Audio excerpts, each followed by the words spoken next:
పట్టు వీడని తనకు జనసేన ఇన్ఛార్జ్ విడివాడ రామచంద్రరావు.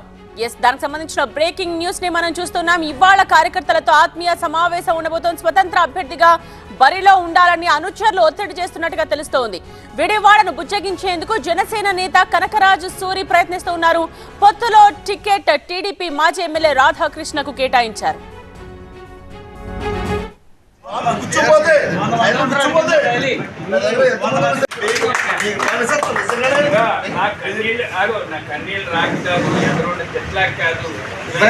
ఎంత చచ్చిపోయినా అందరూ పోలు వచ్చండి నిజంగానే చచ్చిపోయినా